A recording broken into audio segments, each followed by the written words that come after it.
I still am not agreeing with that. Sound. It was backwards. Let's though. be honest. Can you write it backwards? Well, can you? No. But again, it's on me to do it. When you go home, say, Take one. When you go home today, I want you to learn to write backwards for the next video. Hey guys, it's Christian. And Jess. From Butcher True Crime. Woohoo!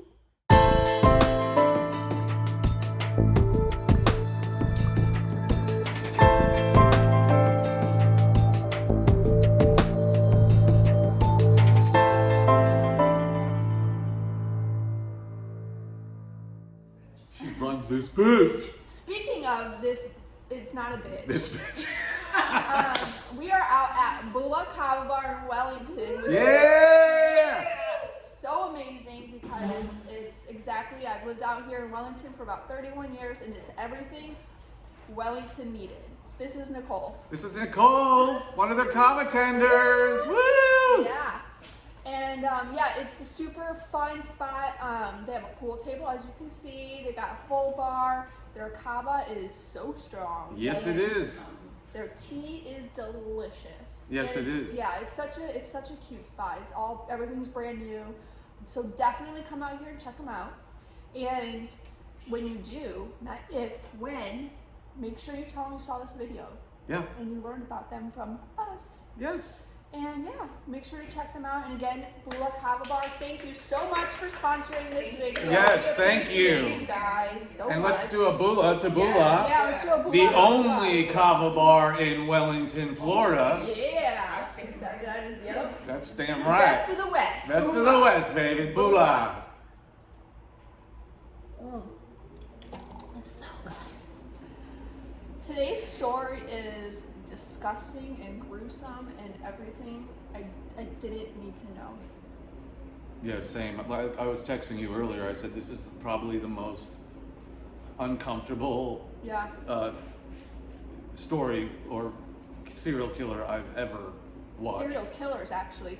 Oh, yeah. And because it's literally like they were just shuffling around and looking for stuff to hurt these women with. Yeah. In the most vile and disgusting ways, too. Oh, it's torture. Yeah.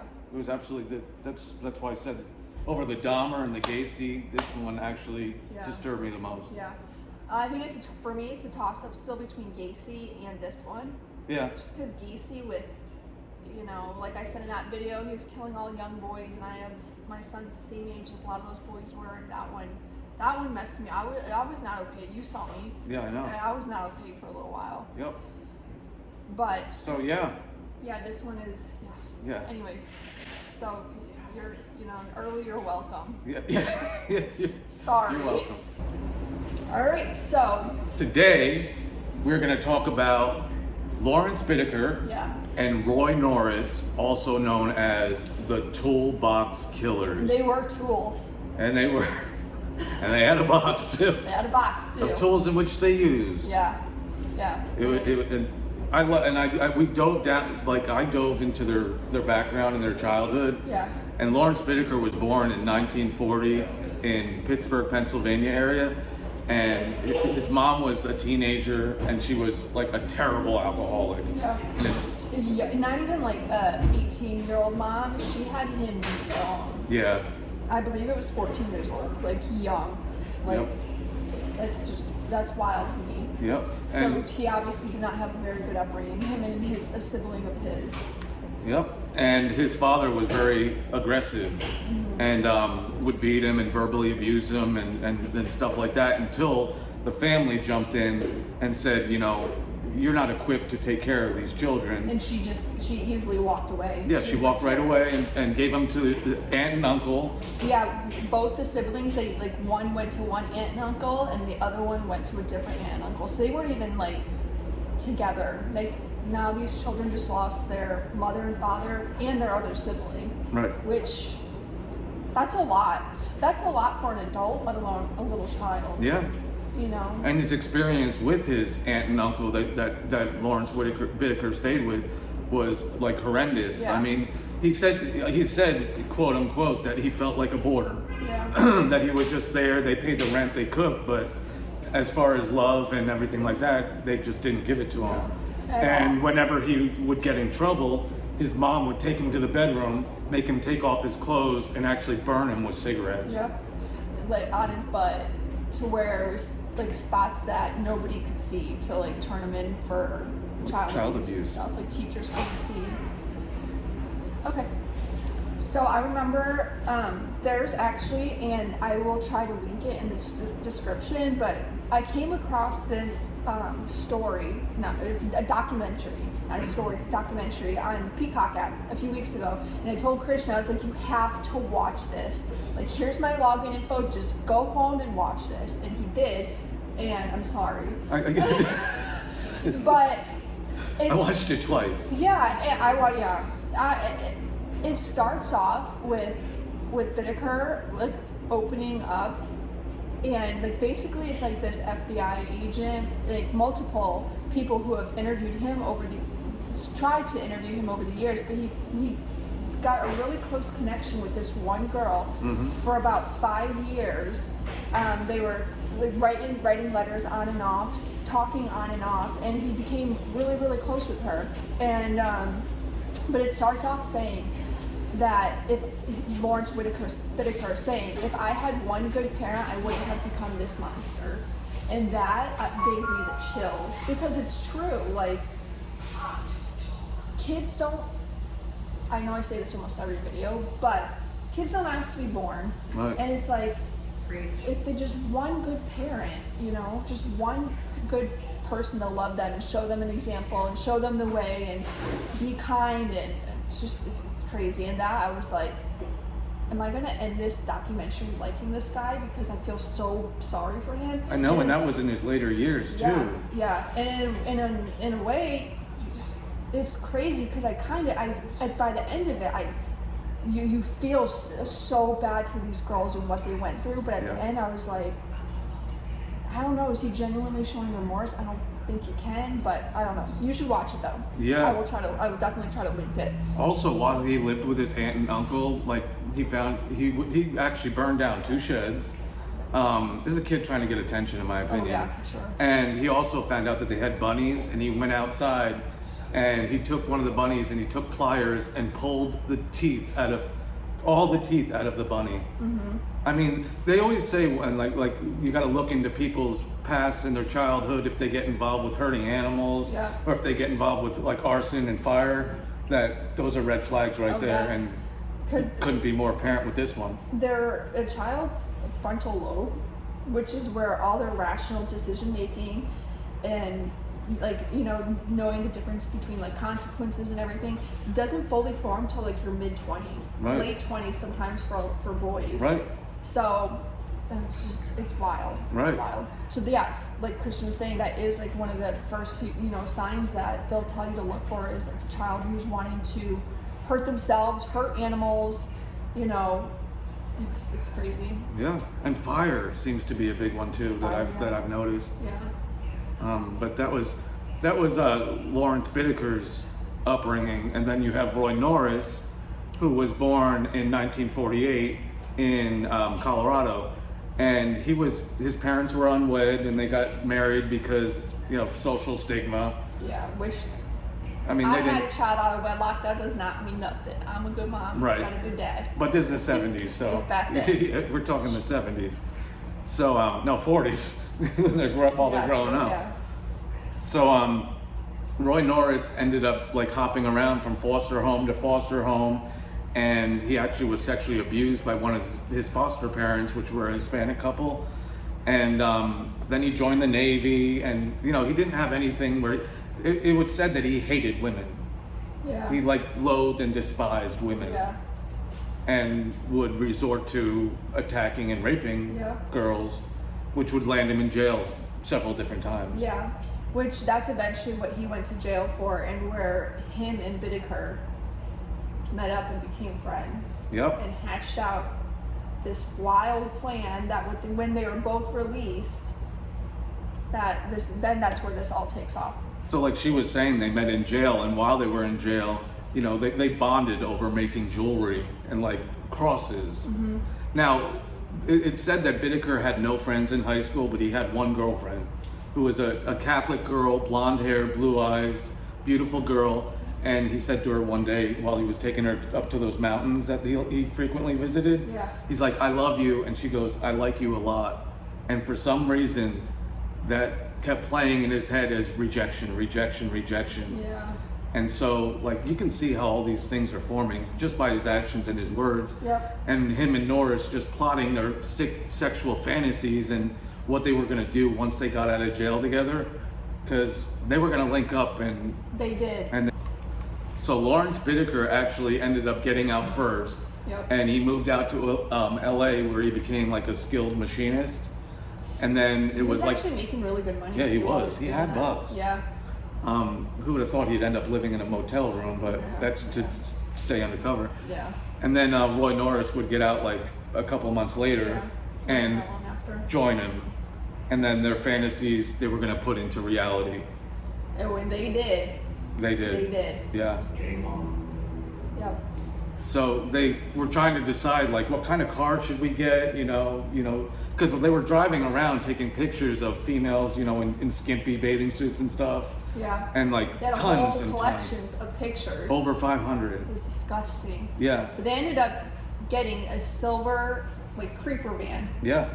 With the sliding door on the side. Yeah. Yeah. Easy, yeah. Which Easy access. Bittaker nicknamed Murder Mac. That was the name. He personalized Yeah. the van that they were using. Can you imagine? Like, no, I can't actually. And he's saying in all these videos, I didn't plan anything. Bullshit. You put so much planning into it. Right. They got this van, they put shag carpet, they put a bed in the back, they had walkie-talkies, they had police scanners, and then they had the infamous toolbox, which contained screwdrivers, ice picks, pliers, wrenches, vice grips. Yeah, a bunch of nasty shit. Yeah. Because they were not fixing stuff. No, they weren't. No, they were torturing. Yeah, torturing. Yeah. So, side note, what landed Roy Norris in jail was a series of rapes. Right. And what landed Lawrence Bittaker in jail was he went to a supermarket, yeah. And he stole a bunch of steaks and he stuffed them down his pocket and he tried to go outside and one of the clerks were running after him, grabbing him to tell him, you're stealing from us, and he pulls out a knife and stabs the guy in the chest. The guy ended up living, but that is what landed him in jail in the first place. And then the two creeps met up. And then the two, and premeditated all of this. Everything. Yep. They say they didn't. They did. Yeah. So the first victim, Cindy, was actually walking home from church. Now, all the victims, too, they all kind of have the same features. Yeah, as Bittaker's first girlfriend. As his first girlfriend. So you can see where that's kind of all trailing off from here, Yep, the blonde, the blue eyes. Yeah. Yep. So she was walking home from church and they just pulled up and it was like, opened the door, pulled her in. Mm-hmm. And I remember hearing one of the first things she asked them was, "Are you going to kill me?" Yeah. It's like, that's so sad because these girls were so young. I know. They would lure them in by offering them like pot. Yeah. Or rides or something like that. And so a few of them were hitchhiking. Yep. But Cindy was like, she said to them almost right away, like, please, if you're going to kill me, just let me pray. Yeah. And I was like, oh my God. I know. And Bittaker said, there's no God here, only devils. Yeah. Only devils. That's how you know that they knew right away what exactly that they were going to do. So from when Bittaker went hiking with his first girlfriend, or his only girlfriend, up in the San Gabriel Mountains, and so he would go hiking up there other times too, so he was very familiar with that area. Yep. And especially the fire roads that are closed off to the public. So they would go and take these girls down certain fire roads, and there's literally Polaroids of them like standing. Polaroids of them standing at the access gates to these, cutting or the deadbolts, the locks off and everything like that. And then, so there's all this evidence too, because they took pictures of everything. Yeah. It was insane. So they would bring her up to the mountains. To the fire access roads, yeah. Yeah.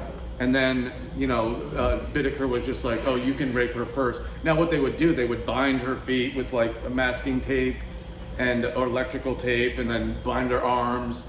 And this girl was fighting for her life. She was kicking and screaming and fighting. And every time she screamed, they would just turn up the volume even more in the music to drown out the sound. They ended up soundproofing their van too. As best they could, yeah. And they were, they took turns raping her, and when one was raping her, the other one would go outside the van. That's why they had the walkie-talkies, yep. so they can communicate with each other. Right. It was so vile. That's like, again, they planned this. They put thought into it. Right. It's disgusting. Yep. But yeah, and again, while they're doing all this, taking pictures, using a voice recorder, recording some of the victims. It was wild. So like Bittaker instructed Roy to strangle her. So he was like strangling her outside the van. And Norris, he didn't want to kill, he just wanted to rape them and let them go. Right. But Bittaker was like, nope. No, because they can identify us. And he goes, what? You're a serial rapist. You're going to go right back to jail anyways. Yeah. So he was just like, yeah, you know what? We better kill him. So Norris tried to strangle her, and she was screaming, and he couldn't do it. He actually threw up on the side of the road. Yep. And then Bittaker got a hanger out from his toolbox and put it around her head. Yeah, one of those wire hangers. Wire hangers. And then with a vice grip, they kept, turning it and turning it and turning it until she was totally fucking dead. Yeah. And then they had a curtain, a shower curtain that they laid her on, and they went to the side of the cliff where the ravine was, and they just tossed her like she was nothing. Like she was like garbage. Yep. After they were caught and stuff, when they were asked about it, I remember Bittaker said how do you feel about murdering someone? He's like, I don't know, I just never really thought about it too. Yeah. And I'm like, how could you not? What? Right. Like in any of those moments, like nothing ever snapped to be like, oh, what the hell am I doing? Right. That's just how you know, like it's a psychopath. And very extremely sadistic. Extremely. And he was so smart too. He had like 138 IQ. Yeah, he did. Norris, not so much. No. Norris was more of like the follower, like Bittaker was the brains and the leader of the two. Norris was like the muscle. Right. Yep. Wow. He was like 6 foot, over 200 pounds. Yeah. So he could outpower these women, these girls, these teenagers. Yeah. And they had said that they wanted to kill a teenager for each teenage year there was. So they would kill like a 13-year-old, a 14-year-old, a 15-year-old. That was their plan. That's what they set out to do. Yep. Thank God they didn't. Right. So the second victim, Andrea, was hitchhiking when they picked her up. Yep. I think she was hitchhiking. Somebody picked her up, and for some reason they thought that the car that picked her up wasn't going to take her as far as she wanted to go. Yeah. So they followed that car, and sure enough, she gets out of the car and hitchhikes again. Yeah. And then they pull up, beside her and say, "You want some grass? You want some grass? Come on in, grab a drink in the back." Meanwhile, Norris is under the bed in the back of the van, hiding, and she's getting a drink, and he just comes out and grabs her, and she's fighting for her life, and eventually he was able to subdue her, and it's like almost like the same thing again. They would drive back up into the mountain and start the whole thing all over again, except this is where it started to go, like the torture just got worse. Yeah. So much worse. Yeah. They would use screwdrivers for their genital areas. Mm-hmm. They would use pliers and wrenches to tear off their nipples. Yeah. They would use an ice pick. Yeah. He drove an ice pick through her head, which wouldn't kill you immediately. It would, but you could hear the brains, you would go completely deaf, and then you can hear kind of the blood swishing through the brain. Yeah. But it wouldn't kill her immediately. It was like a slow process. Yeah. And this is after all their victims, because got the torture and rape and then just killed. Yeah. It was insane. Yeah. And recorded. He loved to hear the girls screaming. If they didn't scream, he would hit them on the head with a hammer, hit them on the arm with a hammer, because he wanted them to partake in this sexual erotic fantasy that he had, and he wanted them to play like an actor in that role. Yeah. So these girls were forced to smile while they're all ripped up and stuff, and And because they showed a majority, most of these pictures in court and everything. We'll get there eventually, but it was just, it's so disturbing. It's horrifying. It's so disturbing. So like the same, they would take her and they would throw her off into the ravine as well. Yep. In the St. Gabriel Mountains. Yep. Next we have the third and fourth victims. Leah was 13. Yep. And Jackie was 15. Beautiful girls, loved by everybody. Yeah. Great community members. Right.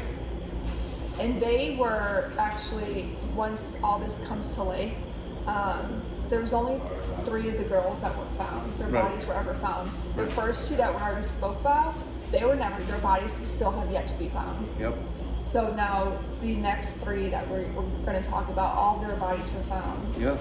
Thankfully, but I mean, still without, it's the same torture and everything that they went through.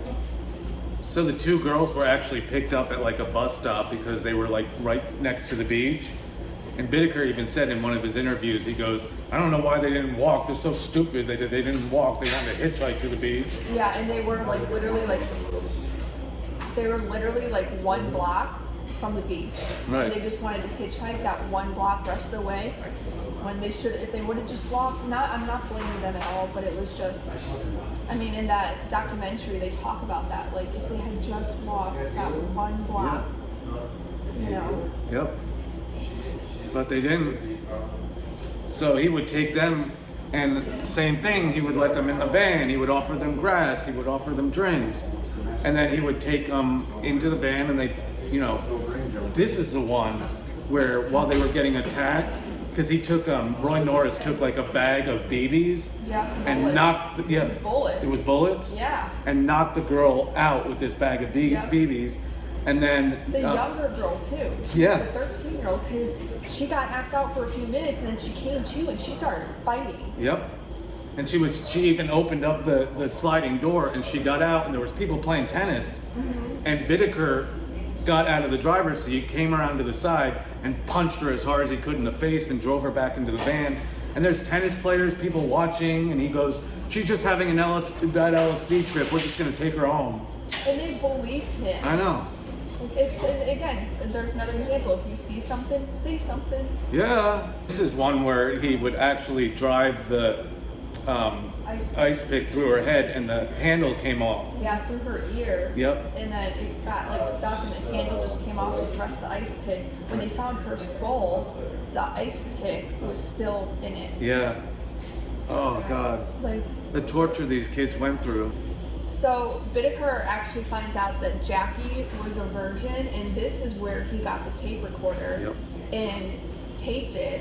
Not a video camera, which is like the sound. Right.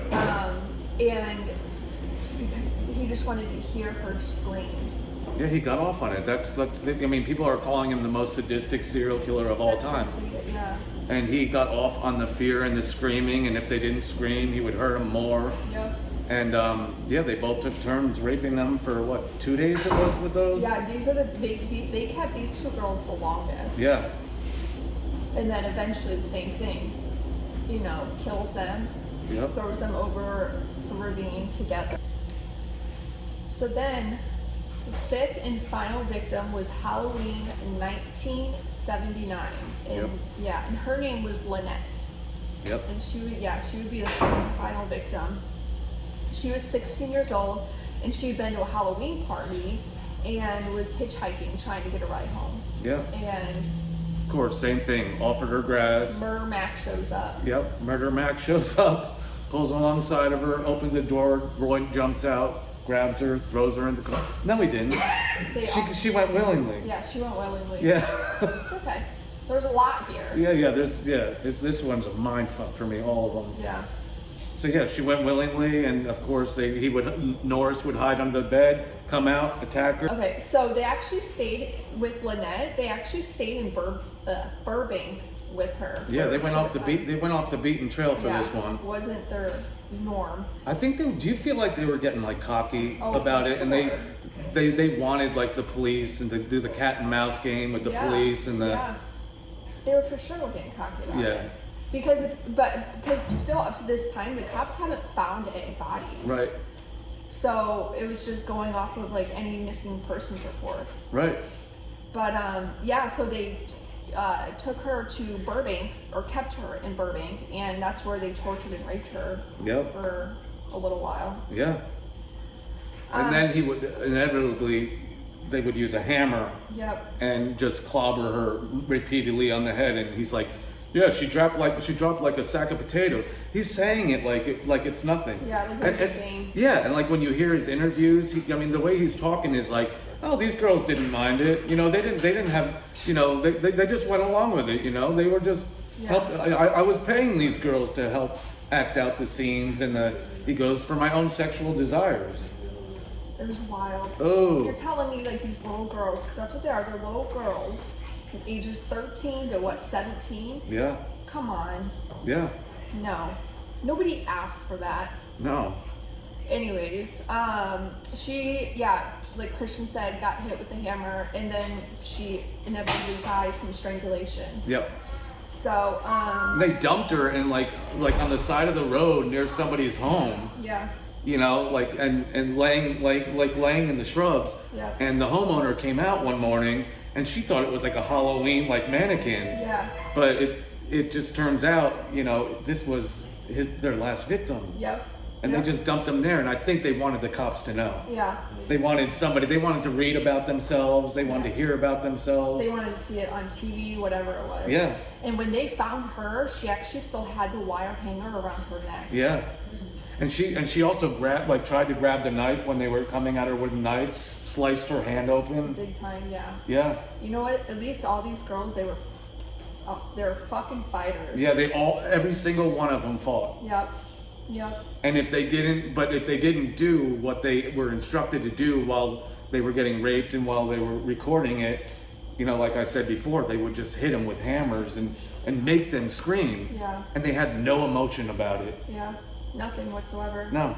Nothing. Whew. So while in jail, Roy Norris became friends with this other gentleman, and you know who was previously in jail, who was a serial rapist, and he had gotten out, but because they didn't take rape as seriously as they do now, right? Back in the 70s, so he would get out. Let's be honest, still nowadays, that's a whole other story though. Yeah. They still don't really take it. But go ahead. Yeah, thank you. So he was telling his friend, and he was bragging about what he was doing, and I swear to God, this guy must have had some kind of conscience, because he's the one that actually went to the police and said, Roy has told me about all of these things that he's done to these girls, and he's like bragging about it and like going into detail about what he did. So the guy went to the cops, and then they started doing like 24/7 surveillance on Roy Norris to see what was going on, and because they had a hunch it was him, because they're like, this guy's like not bright enough to be making up these elaborate stories and knowing all these details. So they actually followed Norris's car, this FBI agent, one of them was John Bynum or something, and they pull into a grocery store. No, it wasn't a grocery store. They pulled into Roy pulled into a store. Parking lot. Like a parking lot, and the cops went and they looked, and in the front seat he had a bag of marijuana opened. Yeah. Like a full to the top of marijuana. Yeah. And they're like, and then Roy came back out and they took a gun to his head and goes, "We got you." Yep. And but they didn't have Bittaker yet. No, they didn't have Bittaker yet. No, they just had Roy. Yeah. So while this is all going on too, Bittaker was staying at a local motel. The Scott's Motel. Yeah, and there was another younger woman staying there too, that he actually kind of became like friends with. Yeah. Never hurt her, never tortured her, nothing. And because she ends up doing an interview where she had to testify against him. Right. And the only reason they ended up eventually ending their friendship is because he eventually, at the very end, does pull a gun on her. And she was pregnant at the time, and he said, "You're lucky you're pregnant." Yep. And she just jumped out of his van, and she never saw him again. Yep. But she said, she was like, leading up to this, like, he was so nice to her, you know? Yeah, he was. He was with her when she got pregnant. She called her parents, said, "Can I come home?" And they said no. Yeah. And then Lawrence Bittaker is just like, I'll take care of you. I'll buy your maternity clothes. If you need a place to stay, I got you. Yep. And she's like, I felt so bad going to testify and saying that he was actually fucking nice to me. Yeah. But it was only because she was pregnant. Yeah. She told the state too, or his defense. She's like, please, like when they were going to court, she's like, please do not sit here in court and make me say that he was nice to me in front of all these girls' family. Right. She couldn't lie. Right. That part, I was like, wow, he clearly had, I don't know, that's like the thing though. It's like, did he have some sort of conscience? Yeah. I don't know. I don't know. We discussed that though, about like why didn't he go after pregnant women? Yeah. Like the psychologist, the criminologist of forensics that was doing a study with Bittaker, she was just like, she became pregnant too. Yeah. During the 5 years of getting to like interview him and talk to him, she would talk to him every day on the phone. She talked to him while she was giving birth to her child. Yep. They actually became friends through the psychoanalysis and everything. And the whole reason she started this, because don't get me wrong, she thinks he's vile too. Right. But she wanted to find these bodies, the other girls that were missing. Right. She was hoping to get information from him to find their bodies so their families can have closure. That's literally the only reason why she started this. Right. And it took 5 years, and unfortunately they still weren't able to get the bodies, but he did give her information. But when the police went there to look, there was nothing there, whether it be wildlife that got them, who knows, or maybe it's just the wrong spot. Right. Who knows? So that was her last victim. So while Roy was getting arrested for carrying weed and being a potential murder suspect,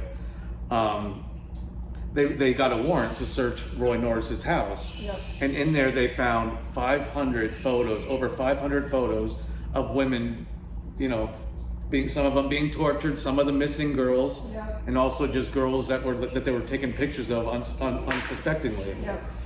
And so while they were there searching, they got a phone call, and it was Bittaker calling Norris at his house, and the cops answered the phone, and they said, where's Roy? He asked, where's Roy? And he goes, oh, he's up fixing an antenna on top of the... And he knew something was going on. Yeah, he knew that something was going on, that something was shady was going on. So he would ran clear out... The whole van ran out to the van and cleared everything out of it and started burning stuff. Yep. Like everything. Yep. Which kind of sucks because when they go to trial, they ended up finding... what was that one? They found like 1 or 2 pieces of evidence in the van that he missed. Well, yeah. Well, first he took a bag and buried all that shit, and then they were searching his car, and in the tape, where you would put your tape, they popped out a tape, and then they listened to it, and it was the actual murder and torture and rape of his last victim. Yeah. So he would be driving around actually listening to all the crimes that they committed, for his own sexual gratification. He got off on that. He got off on the fear. That's the sadistic part. Yeah. It's insane. It is. It's disgusting. Yeah. Like most people drive around and they listen to music. Right. Not this guy. Not this fucker. Yeah. Jeez. So after they were both caught, they were both charged for the murder of all 5 girls, obviously. Yep. And also kidnapping too. Yeah. Kidnapping, rape, torture, rape, murder, everything. Right. Norris signed an agreement right away that he just pled guilty. I think he just knew, like, I'm not getting out of this one. Well, he was trying to get away from getting the death penalty. Yeah. So instead of doing that, they gave him 45 to life, and he said that he would help them find the girls that were missing. Yeah. And that's he didn't know where they were at. I mean, he acted like he did, but he hadn't a clue. Like we said, he's not the smartest. Yeah. House and also for not receiving the death penalty, that he would testify against Bittaker as well. Yep. So, so he didn't get the death penalty, but he had to do those things. And cops started searching in January, and they found nothing at first. Right. And then February 8th, went out again, found nothing. February 9th, they found Jackie and Leah, who were the girls that they picked up together. That's with the ice pick. Yeah. Yeah. 300 feet down into a 300 feet down into a ravine. Yep. It's wild. But Bittaker, he waived his rights. Yep. And told the detectives, "You ain't got shit." Yeah. That was a quote. When they confronted him, "You ain't got shit." They got a lot more. Yeah.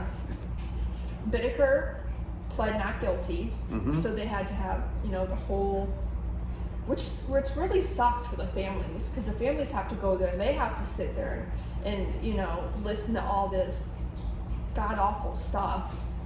Yeah, when they went to court. Yeah. Oh yeah, that was one of the more freakier moments. Oh, for sure. Even because Bittaker testified on his own behalf. Yeah. And he was they're like, explain this tape that we found, and because they actually played this audio recording for the entire jury and everybody that was attending the court trial, and people were leaving, throwing up, people were crying, even the jurors were crying. Because you could hear just this girl screaming for her life on that tape. And it was bad, guys. And I know it's out there somewhere. I refuse to listen to it because I just can't even imagine the torture that this child went through. Yeah. I call them a child because they are children. It does pop up around the internet every now and then. And if FBI, because they're normally on stuff like that, when it pops up somewhere, they take it down and then it'll pop up somewhere else. But yeah, it's awful. It's freaking awful. Yeah, so Bittaker, he got up and defended himself, and they're like, explain the tapes. And he goes, well, it was just kind of like, like pillow talk. Like pillow talk. He's trying to minimize what he did. It's not like it's nothing. And saying that Roy was the killer. Yeah. I didn't know that girl. I didn't know this girl. Roy did it. Yeah. Just denying everything. I mean, he was just a manipulative narcissist. They both were awful, but Bittaker was, I think, more behind the mind of it, the mastermind. Yeah, totally. for sure. He was in that documentary. They say Bittaker was the brains and Norris was the muscle. Yeah. Yeah. It's wild. So the jurors took 2.5 days to convict Bittaker on all 5 counts of kidnapping, rape, torture, and murder. And then the DA admitted later on that he would have nightmares for 2 years after this trial, and would hear the girls screaming in his nightmares and everything. I know. I saw an interview with one of the victim's mother, and people were saying, "Why do you look so bad?" And she goes, "I have 2 8-hour jobs a day. I go 8 hours and 8 hours at night." Yeah, that was in because that documentary. I cannot sleep without hearing my daughter screaming. Yeah. And even one of the detectives that broke the case, he ended up committing suicide. An FBI agent, yeah. And he left a suicide note saying that he was afraid that Lawrence Bittaker and Roy Norris were going to get out and go after him. So he thought, if I kill myself, they'll spare my wife and my daughter. Yeah. Yeah. Ooh, so that all this stuff really fucked with all these people's heads. Yeah. They didn't just kill, rape, torture, and kill 5 girls. They hurt so many other people. Oh yeah. This whole trial. Yeah, I think Bittaker got 26 counts. Yep. Basically, when everything added up. Yeah. And even the district attorney was just I've represented Roy Norris in the past for some of his other rapes, and I've represented Manson, but there's nobody as sadistic and evil as Lawrence Bittaker. Yep. He goes, I had to take antidepressants afterwards. Yeah. I mean, I'm sure a bunch of them did. Oh yeah. It's wild. I feel like I'm gonna after this. I know. Oh, and also the DA at the time had to sign off on any death penalties. And he said normally he was completely against the death penalty. Yep. But he said it was so easy for him to sign this one. Yeah, because it was a very liberal legislator at the legislature.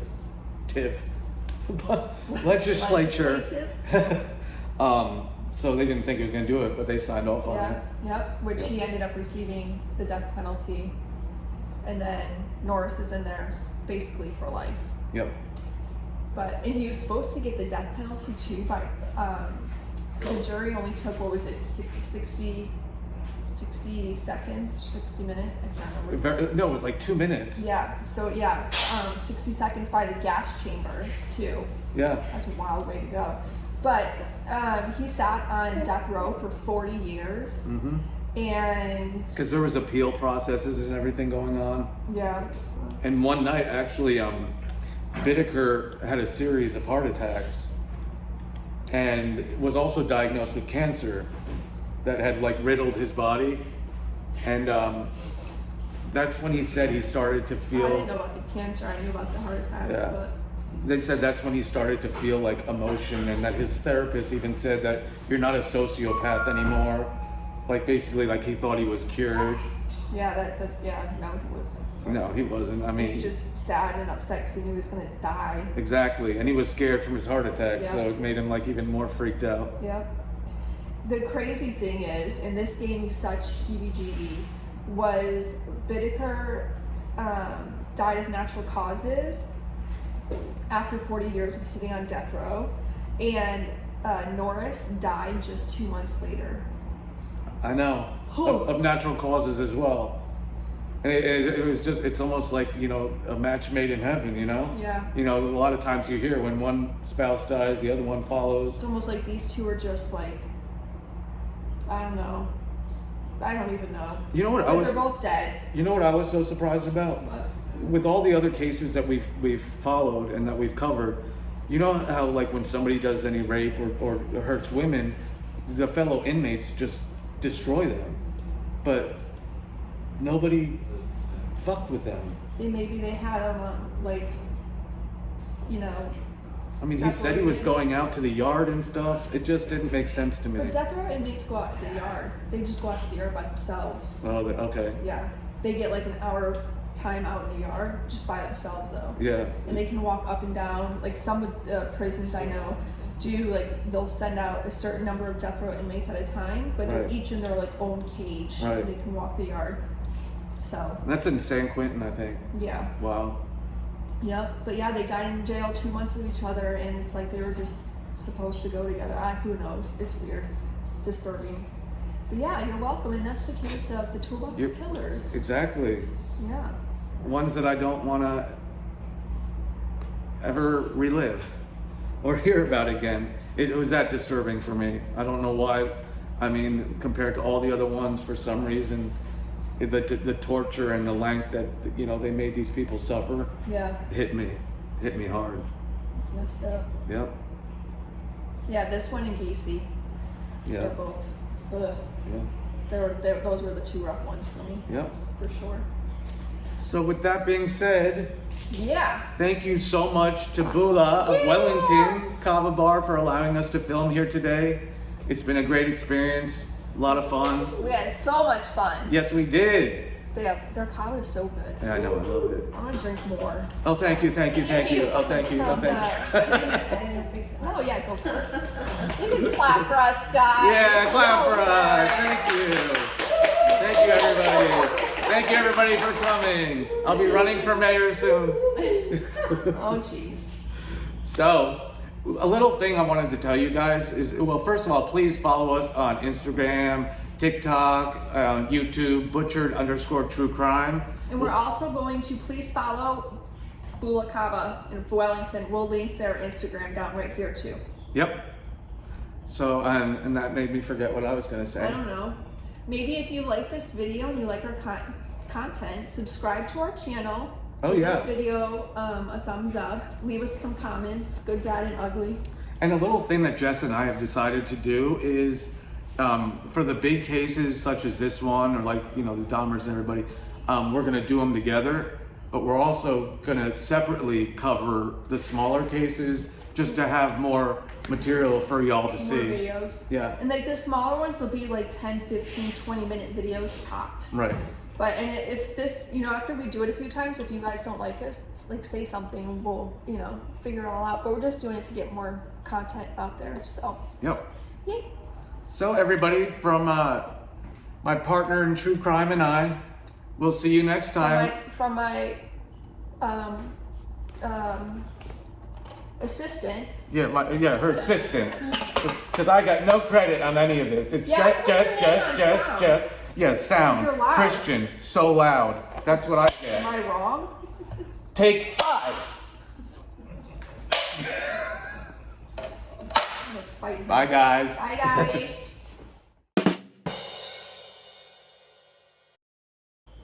Shoot me in the head. Done. Thank you for Hey, pointing that out. No problem. Christian can count. Yeah. 7, 9, 4. All the way up to 10. Yeah. 20 if he uses his toes. And non-sequential. Why was 9 afraid of 7? Because 7, 8, 9. Oh my Oh, God! I like it. Oh my God, what is wrong with you?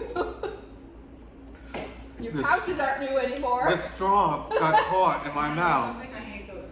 and then The it went pattern all on it- over me. the pattern on it- They don't believe that I was a crazy asshole. I can believe it. Oh, Now I we can. to see it. All right, well, thanks. This is my partner in true crime right here, right? But you wouldn't pick anybody else. No, I wouldn't. That's cute. That was Nicole. Yeah, She runs this. this bitch. I run this bitch. Use all the tools.